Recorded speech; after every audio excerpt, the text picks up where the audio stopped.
महाभारत काल के युद्ध से 64 साल पहले जब कर्ण परशुराम के शिक्षण के लिए पहुंचे, क्योंकि उन्हें शिक्षा देने से सबने मना कर दिया था, इसलिए कर्ण महेंद्र पर्वत पर परशुराम से शिक्षा प्राप्त करने गए। जब वह शिक्षा प्राप्त करने गए तो अपनी भूख प्यास को भी त्याग दिया। परशुराम ने खुश होकर वरदान दिया कि बिना खाए पिए उनमें वैसी ही शक्ति बनी रहेगी। फिर ऐसे ही दिन बीत गए। वह समय आ ही गया जब सारी चीज़ों का ज्ञान कर्ण ने प्राप्त कर लिया था, तो परशुराम ने उन्हें कई सारे दिव्य अस्त्र प्रदान करे। जब कर्ण ने हस्तिनापुर में कदम रखा तो दुर्योधन ने उनके सामर्थ्य को देखकर अपना मित्र बना लिया। जब भी दुर्योधन किसी भी मुसीबत में पड़ते थे, हमेशा कर्ण वहाँ पहुँच जाते थे।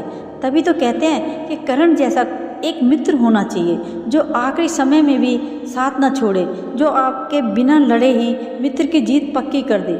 जब महाभारत का युद्ध आरंभ हुआ था तो कर्ण ने अपने दिव्य अस्त्र को सुरक्षित जगह पर छुपा दिया था, और जब भी उन्हें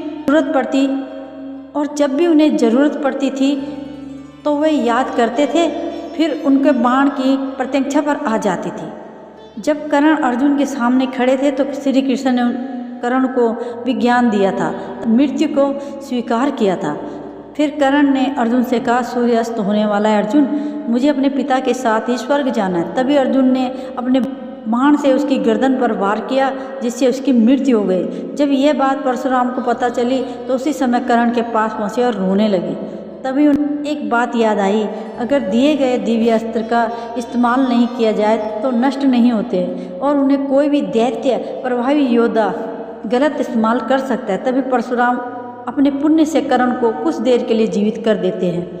जब कर्ण जिंदा होते हैं तो परशुराम उन्हें पकड़कर विलाप करते हैं और कर्ण से कहते हैं कि मुझे माफ़ कर दो, मेरे श्राप के ही वजह से तुम्हारी मृत्यु हुई है और तुम्हारी विद्या तुमसे दूर चली गई थी।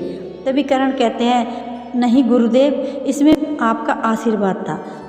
तभी कर्ण कहते हैं, हमारे पास वक्त बहुत कम बचा है गुरुदेव, आप अपना कार्य बताएं गुरुदेव।